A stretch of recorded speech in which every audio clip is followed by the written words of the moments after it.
Hey everybody, so welcome back to Jim Bob's Garden. It is that time of year to start trimming up our fruit trees. So, there's a lot of different thought on how to trim up your fruit tree, and one of the things they talk about is wanting to take a tree like this and turn it into a basket structure. So basically what you want is you want limbs coming out at, kind of a 45 to, ish angle to make kind of a big basket, all right? And you want to have room in there to where most of the tree can get sun, which is fine, except that down here in Florida we have very strong sun. So in my opinion, I'm not going to really try real hard to do that. I'm going to just go ahead and trim them down for shape, convenience, and to get them up off the ground where I can walk around them and mow under them. The reason I say that is because one of the things that the leaves do is they shade the fruit so that the fruit does not get sunburned. We have some really strong sun here, and in my opinion, and keep in mind, I'm not the guru, I'm not the arborist or anything of that nature. I'm just a guy with some fruit trees. All right, I have looked online and looked at some of the other people's ideas and such, but I'm going to go with mine for now, and we'll see how it works. So primarily what I'm doing is I'm trimming them for shape and for the shape that works best for me, and clearing them up to where I can walk through. Like right here, this is a pathway between mine and my neighbor's yard, and this big old limb right here is in the way. So we're going to take that out. I'm going to trim up the top a little bit. We're going to kind of see how it all works out once I'm done and see if I like the results. All right, so that being said, let me go ahead and start working on this tree here. Oh, so before we start that, let me show you what you need. All right. Now for everything I'm going to do, I can use a set of loppers and a small handsaw. All right, this one here, I got a pretty good sized limb there to cut. I like the handsaw better than a chainsaw because it's easier to control. You don't slip up. It's just, to me, seems better unless you've got some really big limbs that you need to cut off or take off. In which case you may want to go with the chainsaw. It's completely up to you. The other thing is, with the loppers, you're going to want to make sure they're nice and sharp. So what I do is I take my file, which makes sure it's with your loppers being level, all right, you're going to want to kind of do about a 22.5. Now this is a 90-degree angle. This is about a 45. A little bit less is a 22.5. So somewhere between 30 and 20 is fine. But you basically just want to get an angle about like so, and then you're just going to take and run it across at about that angle, like so. All right, and make sure you're going across the grain, all the way across, and try and keep it somewhat level. And you'll know you're good when you can kind of feel that edge on the edge of your loppers. Does not have to be sharp. You're not going to be cutting bread with it, but it does make it a lot easier to chop if you've got a nice edge on there. All right. Now with that being said, what I'm going to do here is I'm going to cut this back a little ways because I don't want it falling on his stuff. And this whole branch from here out is going to come off. So everything here is coming off. Alright, so I neglected to tell you that it is the middle of January, 17th of January or so. And that's a good time around here to go ahead and start doing this. You want to catch it before the limbs start to bud out and really get going, get to growing. We are about a month away from the projected last frost, but it could vary all the way into March, so this is about the time of year I think is going to be the best. All right, then I'm going to show you how we go about cutting the trunk right here. All right, so one of the things that's going to happen is when we go to cut this, the bark is going to want to peel down. If I just cut it from here down, as this falls, it's going to want to peel that bark down. So we're going to do a pre-cut here. We're going to go upside down, and we're going to get a cut in here, basically to keep that bark from peeling down and stripping the bark off the lower part of the tree. All right. Now, again, I'm not an arborist, but I was always told that you want to keep the cut somewhere about a thumb's thickness away from the base of the tree. All right, so that way it's got a chance to heal over Now I'm sure that there is better guidance on this, but I think this should be fine for what it is that I'm trying to do. So now I'm going to take my cut and I'm going to go down towards that cut I made at the bottom into the bark, so that again it doesn't strip the bark out. Alright, now like I said, this could be a lot easier if you had a chainsaw. It just seems to me like when you do it with a chainsaw, you can get carried away. Alright, so I got my arm workout in today. But now I can walk through here, my neighbor can walk through here without getting poked too terrible much. I'll take a couple of these small branches off just to keep them out of my face.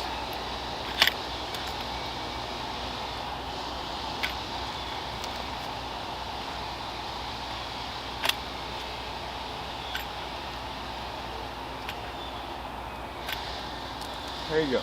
Now, so that leaves me with 3 big branches.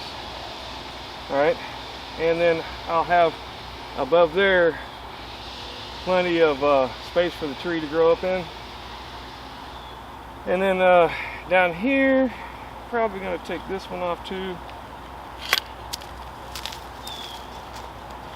just because it's down low. I'm trying to get things to grow up a bit above. Now I know a lot of people talk about how you want to keep it to where you can reach your fruit, but with my step ladder I can reach pretty much all of this. And then they've got little fruit grabbers. They're like a little basket with hooks on them. I don't know, 25, 30 bucks at Walmart or what have you, where you can go and get the higher reaching branches. If it gets to be a problem later on in the year after it's fruited, I may cut it back some more, but I like it kind of like where it is. Gives a bit of shade. It's up out of the way. I can now mow underneath it and around it, and it's a lot better. Plus I think it'll actually help improve the fruit production. Last year I did not get much. I think I got 1 peach out of this tree. Oh, this is a peach tree, by the way. So there you go. That's how I go about trimming up my trees. All right, and we'll look at a couple others. Now this one here is an orange tree, and we got down into the 20s and it did not like it. Now my experience has been with the lemon trees that they grew back fine and seem to be doing okay. But this one is kind of getting a little bit squirrely on me. Like this branch here. Here, let me grab the camera. So you can see down in the crotch of the tree that this branch right here is kind of growing up right next to that one there. And I don't think I like that. So I could either take this one off here, or I could take this one off there. Now I really kind of hate to do too much to it until it really starts to grow back. Now these typically don't blossom until later on in the year, so what I may do, I'll probably just take this one here off because I don't like how it's going. I want it to come up and above more so than stay down low. And then we'll probably let the rest of it grow and see kind of where it ends up in the late spring. Alright, so this is my other peach tree, and this is the one that's done really well. But as you can see, I'm starting to get blossoms. But the blossoms are looking very rough right now because of, I think, the freeze. Because we got another freeze the night before last, and we got down in the 20s. So I'm still going to go ahead and chop some of this off, try and clean it up a little bit, particularly around the base, and then some of this stuff that's coming way out into the side. So I'm going to probably leave the main branch, and we'll kind of see how it goes. But mostly, again, this is just primarily for shaping of the tree itself and giving me the space I need to be able to get around it, get under it, and so on. So not doing a drastic pruning, but I'm going to take it back somewhat. Okay, now I know I'm probably going to be cutting off some blossoms, but I should have done this earlier, but I think it'll just help it grow on the other areas as we go along. Put some of this back. But I do want to cut some of this back. Like I said, it's becoming a kind of a problem. It's getting in the way. A lot of stuff. And if I have to lose a little bit of production this year, I'm okay with that. My wife probably is not, but it's really become a pain to get around. So I'm going to cut a lot of this stuff down at the bottom off, even though it already has some blossoms on it. Get this up off the ground, clean things up a little bit so I can get to them. And then I want to cut some of this stuff that's sticking out. That one there.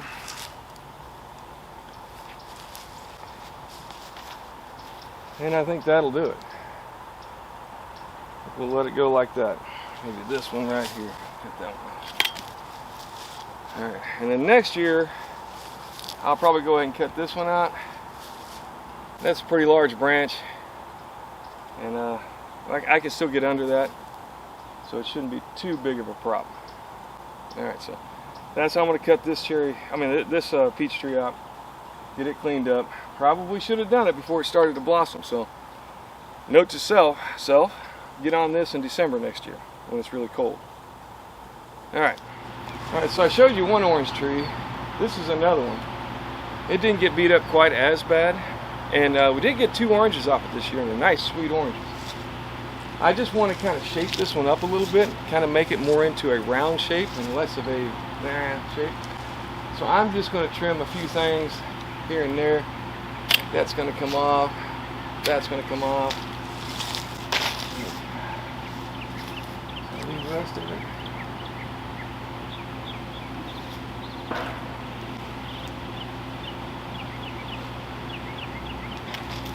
Yeah, I think that should probably do it. Just the basics.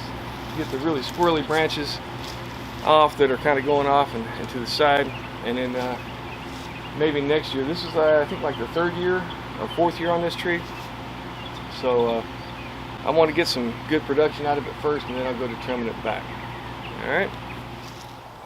All right, so what we have here behind me is my big old loquat tree. Now last year we hardly got any loquats at all off of this thing, and even this year, I don't know, we'll see. The baby loquats are starting to come in, but some of them are looking kind of black, so they might have gotten frozen. We're gonna have to see how they go and see whether or not they grow. Either way, it's a very pretty tree, and even if I don't get fruit, which I really love the fruit, I really hope I get some fruit. But you can make tea out of the leaves, and either way, it's a very nice, a very pretty shade tree that stays green, as you can see, all winter long. So I do like the loquat trees. I won't normally trim those until after the fruit has set and then been harvested. All right, once we get the harvest, then I'll go ahead and trim them back if I decide to do so. As you can see, I have trimmed this up over time to get it up off the ground to where I can get my mower up underneath it without too much ducking. I might take a couple of these other branches out this year. It just kind of depends. We'll see how it goes on that one. And then the last thing I have some apple trees, but to be honest with you, they haven't done very well. And they do like the cold. This year we got some cold, so I'll probably just leave them alone and not mess with them whatsoever. Just let them grow as they will. And then behind me, or behind the camera here, let me show you. And behind the camera here is the kumquat tree, which makes a lot of these kumquats. They're very nice fruits, and they start coming in right around Christmas time or a little earlier. And if you don't have any citrus, this is a great way to get some citrus growing in your yard for the fall and on into the winter time. All right, so there you go. That's how I go about trimming up my trees. You can kind of see a little bit of what I got. I've got a few other trees out there. I got a few more of the loquats. I got another kumquat back over there. I got a couple apple trees, a couple more peach trees, some fig trees. The fig trees, I did a pretty good pruning on them last year, but once again, the fig trees are, well, all right, let me show you. Let me show you this. So this big old boy you see behind me, that is our Ashia fig. It has done very well, and I will cut back some of that. Now's a good time to cut it because the leaves haven't really started coming out. If you're of a mind to, if you go about cutting them, anything that's about 6 inches or maybe a little bit shorter, take it, put it in a put it in a pot with some dirt, and shoot, man, I think I grew like 15 or 20 baby Acacia fig trees that way last year. So I'm going to cut this one off here, just because it's in the way when I go about mowing, and probably cut this off right here, this off right there,